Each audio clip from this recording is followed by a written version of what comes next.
Our attitude is something we can control. It is then our attitude toward life which determines life's attitude toward us, cause and effect. You and I are responsible for our lives. You and I produce causes all day long, every day of our lives. The environment can only return to us a corresponding effect. We get back what we put out.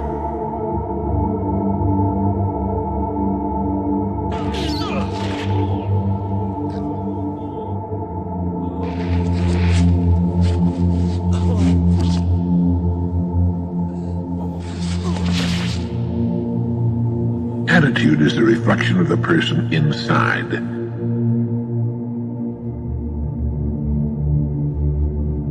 I know the world will give me back what I put out in the way of attitude, so it's up to me.